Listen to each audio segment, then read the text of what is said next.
Hey everyone, it's Scott Gustafson. Hope you're having a marvelous day today. I wanted to take this time to discuss overcoming and possibly conquering our fears. In my previous videos, I've discussed overcoming physical fear as well as social fear. In this video, I wanted to discuss overcoming our psychological fears. Now, I'll reiterate, I am not a doctor. There are no fancy letters at the beginning or end of my name. I have no published works in the Journal of Medicine. I didn't attend a stuffy place of higher education where guys wear lab coats and smoke pipes. But this is just my advice to you. Take it as you wish. It's your choice. But believe it or not, there are actually 5 global fears that everyone suffers from. The first global fear is fear of extinction. Now, you're probably thinking automatically about some asteroid coming down from the sky and wiping us all out.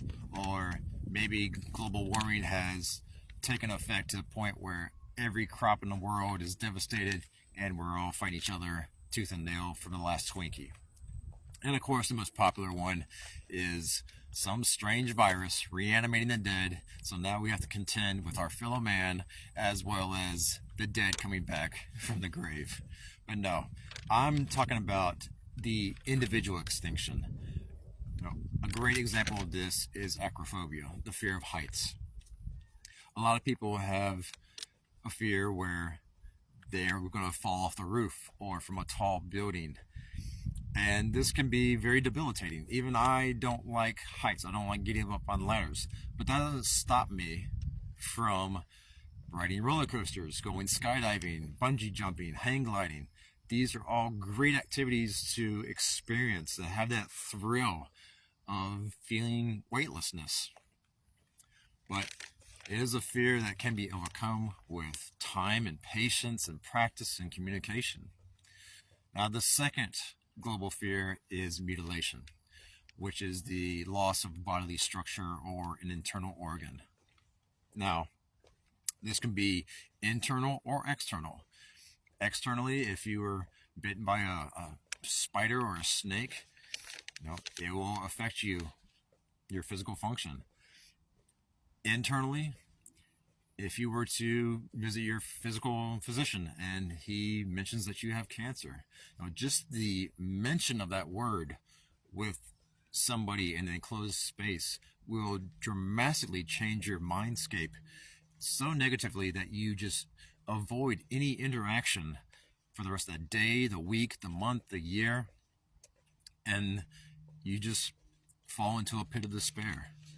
But it doesn't have to be that way. You always need to discuss what's going on in your life with your loved ones. The third global fear is the loss of autonomy, such as being confined, imprisoned, restricted, paralyzed. A great example of this is claustrophobia. Just the fear of being in a closed place affects you physically, mentally, socially, to the point where you can't communicate your thoughts because you feel the world's coming in and closing on you. Now, this can also happen internally or externally. If you were ever involved in a very bad accident, if you have a debilitating disease, you'll feel confined for the rest of your life. If you happen to decide to break the law one day and the judge sentences you to life imprisonment, you'll be confined to a 5 by 8 foot cell for the rest of your life. And this can extend to your social relationships and interactions. So hopefully that neither one of those ever has to happen to you. Now, the fourth greatest fear is fear of separation. A lot of people have the fear of abandonment and rejection, and the fear of the loss of connectedness. The fear of being a non-person. Not feeling valued or respected or even recognized. Everybody needs some recognition in their life. Everybody needs a pat on the back saying, "Good job, way to go, I'm proud of you." But a lot of people have that fear of commitment. They get into a relationship and they feel they're going to lose themselves that other person is going to gain control somehow, and it turns up to be a mental power struggle to the point where one of the people in the relationship breaks it off because they don't want to lose their individual worth, their value.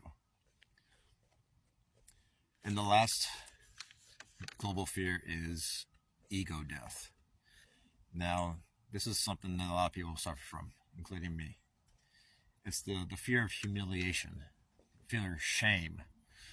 That's a profound self-disapproval to the point where you are so humiliated, you're so ashamed of yourself, you're so scared, you retreat into yourself. You don't want to do anything that doesn't involve any kind of interaction, whether it's your friends, your family, your loved ones, and not even your pets.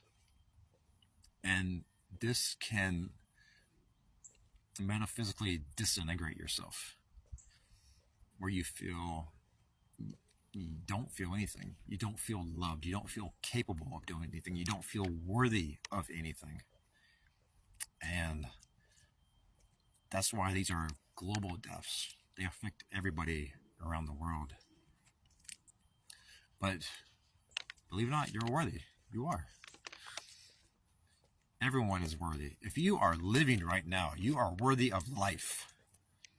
And that's something that you need to be told, whether it's by someone else or by yourself. You are here. Someone decided to carry you to birth and give you life. Now, just the miracle itself of life. There are billions upon billions of combinations of genetic material, and you came out. Those are astronomical odds. Those are bigger than lottery odds. Life is the greatest lottery we can win, and we won. We are here. We are now. We are present. So take that to heart. There's nothing to be afraid of. As Franklin Roosevelt said, there's nothing to fear but fear itself. So take that fear, get rid of it. Take it out of your head, throw it in the trash.